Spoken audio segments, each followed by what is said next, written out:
अनलाइनावबा एसे कुरियार चार्ज दङ आरो। ओरैनो अनलाइनावबा बेसेसो लायो? अनलाइनाव 7 थांगोन। 700। अफलाइनावबाथाय 600। लहायानो आलादा रोखोमखा बियो। गोसोबायदि बोलो होनानै सिबखाव होयो आरो। बाजारफोरनिया गलाबायो नालाय बेनिखायनो बिसिम दोना होखाबाय आरो बेखौ गनो हाला बियो। ओमफ्राय गासै बेसेबां खैखानसो फाननो हाखो? खुलुमबाय नोंथांमोनखौ बयखौबो बरायबाय। दिनै माखासे फोसावनो गोनां खौरां लानानै फैदों आरो लोगोसे जोंहा देरहासार इस्लारि बिथांनि सिखा खंखाइ बिथाङा सिखा खंखाइ फानगासिनो दङ, बिनि सायावबो सावरायगोन बा बिनि सायाव माखासे भिडिअ दं बेखौ देखायनाय जागोन। अब्ला जों गिबियावनो सावरायगोन जोंहा गवालपारानि APDSLनि 7 मावथिखौ माखासे सिखावनि गेंआ गाग्लोबनानै रां लुथिदों आरो मबाइल गंनैबो लुथिदों। गासै 80,000 रां लुथिदों, लोगोसे गंनै मबाइल फनखौ लाना खारलांदों।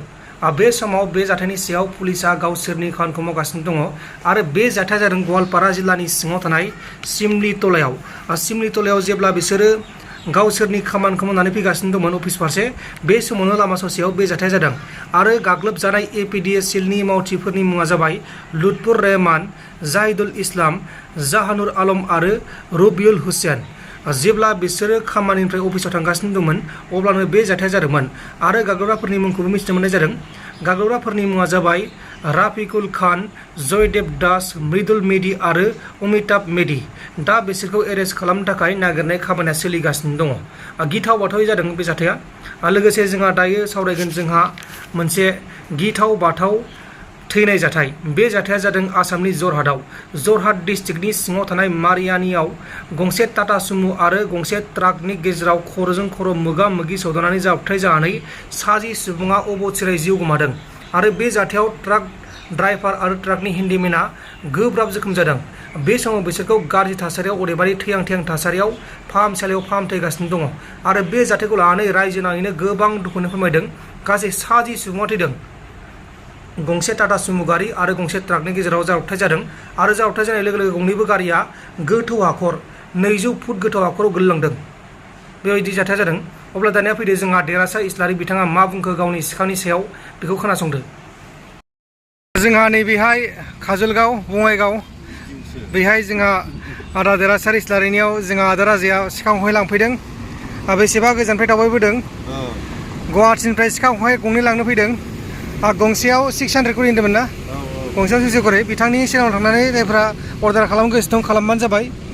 गोबां मानसि बेखायनोथ' अफलाइनाव फन नाम्बारजों बेहा अफलाइनाव मोनलांबायना। अफलाइनावथ' बेलेगा मोननाय नङा ना? अनलाइनावबा एसे कुरियार चार्ज दङ आरो। ओरैनो अनलाइनावबा बेसेसो लायो? अनलाइनाव 7 थांगोन। 700। अफलाइनावबाथाय 600। लहायानो आलादा रोखोमखा बियो। गोसोबायदि बोलो होनानै सिबखाव होयो आरो। बाजारफोरनिया गलाबायो नालाय बेनिखायनो बिसिम दोना होखाबाय आरो बेखौ गनो हाला बियो। ओमफ्राय गासै बेसेबां खैखानसो फाननो हाखो? बेखौ हिसाब खालामबासो मोनसिगोनलै, हिसाब होनो हानाय नंला। 200 बारबायना? 200नि बहुद बारा। 500निबो बारा? सेस 1000नि गोजौआव। बेखायनोथ' गारि लानो हादों। सोर? 1000नि फानबाबो माने बहुद खरसा दङ मिथिबाय। नैबेनो बिराद दामखा। बे बुस्थुनि थाखायनो बिराद खरसा थाङो आरो। नों हाथायफोरनि बायदि देदलि फानबाथ' 200-250आवनो फाननो हायो, खिन्थु बेना प्लेन सिटआनो बिराद दाम गोसा, फाननो हाया। नोंथांमोना खोनाबाय जानो हागौ बिथांमोना बेखौ 1000निबो बांसिन फानबाय, अब्लाबो बिथांमोना बांद्राय लाब जानानै फानाखै। जुदि बाजारफोरनि बायदि फानोब्लाथाय बिथांमोना दालागै मालामाल जासिगौमोन, नाथाय बिदि खालामाखै। मानो होनब्लाथाय जोंनि बर' मानसिफ्रानो बांसिन बायखादों नङा होमबा? ना गुबुनफ्रा बायदों? गुबुना तेलेंगाना थांदों, ओमफ्राय पान्जाब। बेलाय बोरै मोनहैखो? अर्डार खालामबाय अनलाइनाव थांबाय आरो बेयो। तेलेंगानाजों पान्जाबजोंल' बे मोननै जायगायावल' बेलेगफ्रा मोनदों आरो। नोंथांमोना खोनाबाय जानांगौ अनलाइनाव बिथांना पान्जाबाव मोनहैबाय आरो तेलेंगानायाव मोनहैबाय। अब्ला जों दा नै क'क्राझार थांनो नागिरदों।